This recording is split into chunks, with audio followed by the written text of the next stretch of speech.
Kaixo, Patxi Alkorta egiguren naiz, Euskal Herriko Unibertsitateko irakaslea, Gipuzkoako ingeniaritza eskolan, Eibarko atalean, ematen ditut batez ere nire klaseak, energia berriztagarrien ingeniaritzako graduan, eta baita ere Inkar Masterrean Bilboko ingeniaritza eskolan. Ondoren, DSAC potentziako bihurgailu elektronikoak edo inbertsoreak ikastaroa aurkeztuko dizuet.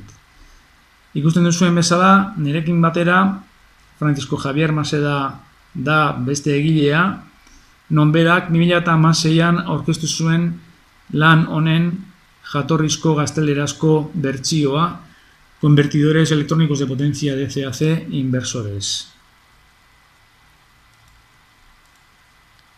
Guri dagokionez, biok gara sistemen ingeniaritza eta automatika saileko irakasle titularrak, nire kasuan elebiduna naiz, biok gara elektronikan ingeniariak eta Euskal Herriko Unibertsitateko doktoreak kontrol ingeniaritzan, eta baita ere Inkar doktorego programan irakasle ere bagara. Gurekin harremanetan jarri nahi eskero hemen dituzue gure telefono eta posta elektronikoak. Ondoren ikastaroa aurkeztuko dut. DSAC potentziako bihurgailu elektronikoak edo inbertsoreak. Alderantzikagailuak izenez ere ezagutzen dira. Zirkuitu hauek egiten dutena da DC motako energia elektrikoa AC motako energia elektriko bihurtu. DC, direct current edo korronte zuzena motako energia elektrikoa, bateria edo pila batetan aurkitu dezakegun energia mota da. Hor, borne bakoitzak duen polaritatea konstante mantentzen da denboran zehar. Borne bat positiboa da eta bestea negatiboa da denbora guztian. AC motako zirkuituetan, borne bakoitzak duen polaritatea aldatzen edo alternatzen joaten da. Korronte alternoa hortik dator. Eta orduan, adibidez, etxean daukagun entxufeko tentsioa, bi bornetan, 220 volt izateaz gain, 50 Hz dauzka, eta horrek nahi duzan, borne bakoitzaren polaritatea segundu bakoitzean 50 aldiz aldatzen dela. Beraz, inbertsore batek egiten duena da, korronte zuzeneko tentsioa, korronte alternoko tentsio edo energia motan bihurtzen du.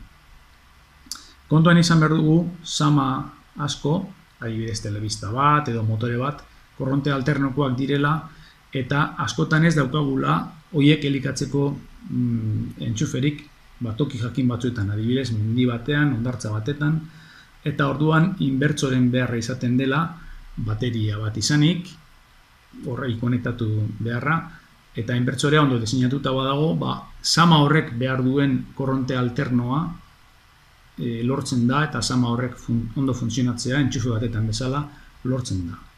Beraz, ikastaro honen helburua da ikasleak har dezala gaitasuna, momentu bakoitzean eskatzen zaion sama elektriko, korronte alternoko sama elektriko horren ezaugarriak betetzen dituen inbertsorea diseinatzeko gai izatea.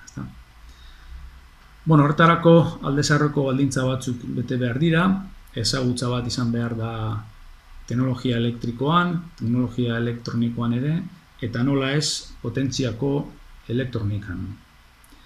Erregulazio automatikoko nozio edo kontzeptu batzuk ere edukitzea ondo etorriko zaizkio. Programa azkenean 3 gai nagusitan banatzen da. Lehenengo teoriakin hasten da, pixkat inbertsoreak esplikatuz nolakoak diren, zer den beraien funtsezko teoria, ze motatako inbertsoreak dauden, eta modulazioak erabiltzen direnak. Bigarren gaian, erabiltzen diren inbertsoreak kontrolatzeko erabiltzen diren kontroleko topologia eta arkitekturak aztertzen dira, eta 3. gaian, azkenik, aplikazio industrial bat, inbertsore batena, korronte alternoko makina baten eragingailu bezala diseinatzea, ezta?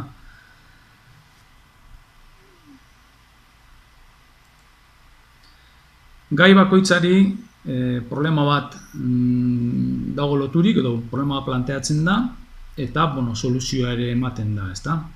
Problemak egiterakoan bilatzen dena da ikasleak egitea diseinua dagokion inbertsorearena eta aukeratu inbertsore mota, topologia eta bar, eta gainera zenbakizko kalkulu batzuk egitea, diseinu horren parte bezala, eta baita ere simulazio batzuk egitea ikusteko diseinatu duen inbertsorea ondo dagon ala ez.